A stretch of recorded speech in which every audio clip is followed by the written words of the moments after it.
കൂട്ടുകാർ ഇത് ഏതാ മോഡൽ നിങ്ങൾക്ക് മനസ്സിലായിട്ടുണ്ടല്ലോ. വിവോയുടെ തന്നെ X300. കഴിഞ്ഞ ഒരു മാസമായിട്ട് ഞാൻ ഈ ഒരു ഫോൺ ഉപയോഗിക്കുന്നുണ്ട്.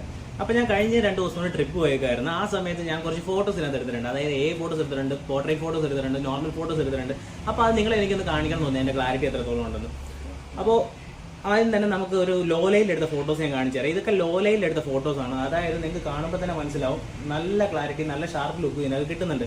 മാത്രമല്ല ഇതും പോർട്രേറ്റ് ലോ ലൈനിൽ എടുത്ത പോർട്രേറ്റ് ഫോട്ടോ ആണ്, നിങ്ങൾക്ക് കാണാൻ പറ്റുന്നുണ്ടാവും. അതുപോലെ തന്നെ നമുക്ക് എയിൽ ഞാൻ 2-3 പിക്ചർ എടുത്തായിരുന്നു. നമുക്ക് ബാക്ക്ഗ്രൗണ്ട് എല്ലാം നല്ലപോലെ അവർ എൻഹാൻസ് ചെയ്തതിന് ശേഷം നല്ല സ്കിൻ ടോൺ ഒക്കെ കൊടുത്തിട്ടാണ് ഈ ഒരു ഫോട്ടോ വെച്ചിരിക്കുന്നത്. അതുകൊണ്ട് തന്നെ നമുക്ക് മനസ്സിലാക്കാം നല്ല ക്ലാരിറ്റി ഉള്ള ഫോട്ടോസ് ഇതിനകത്ത് കിട്ടുന്നുണ്ട്. ഇതും ഞാൻ എയിലൂടെ എടുത്ത ഫോട്ടോസാണ്. അപ്പോൾ നിങ്ങൾക്ക് ഇതിൻ്റെയൊക്കെ ക്ലാരിറ്റി ഇതിൻ്റെ മനസ്സിലായിട്ടുണ്ടാവും.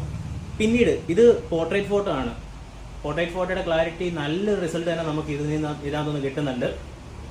മാത്രമല്ല ഈ ഒരു ഫോട്ടോ ഇത് നിങ്ങളൊന്ന് നോക്കണം. ഇത് ഞാൻ ഇതുവഴി എടുത്ത ഫോട്ടോ ആണ്. അതായത് ഈ X300 എടുത്ത ഫോട്ടോസാണ്. ഒരു DSLR-ലൊക്കെ കാണുന്ന രീതിയിൽ തന്നെ നല്ലൊരു ഫോട്ടോ ക്വാളിറ്റി ഇതിനകത്തൊന്ന് കിട്ടുന്നുണ്ട്. ഇതൊന്ന് കാണിക്കാൻ വേണ്ടിയാണ് ഞാൻ പ്രത്യേകം വന്നത്. അപ്പോൾ ഞാനൊരു ഫോട്ടോഗ്രാഫർ ഒന്നുമല്ല. എന്നെപ്പോലെ ഒരാൾക്ക് ഇതുപോലൊരു ഫോട്ടോ എടുക്കാൻ പറ്റുന്നുണ്ടെങ്കിൽ നല്ലൊരു ഫോട്ടോഗ്രാഫർക്കോ അല്ലെങ്കിൽ ഒരു ബ്ലോഗർക്കോ ഈ ഫോൺ കിട്ടിയാൽ എത്രത്തോളം അവർക്ക് ഉപയോഗിക്കാൻ പറ്റും എന്നുള്ള കാര്യം നിങ്ങൾ മനസ്സിലാക്കണം.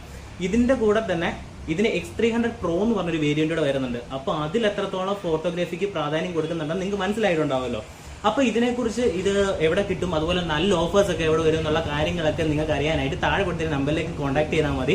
ബാക്കിയുള്ള ഡീറ്റെയിൽസ് എല്ലാം ഞാൻ പറഞ്ഞുതരാം.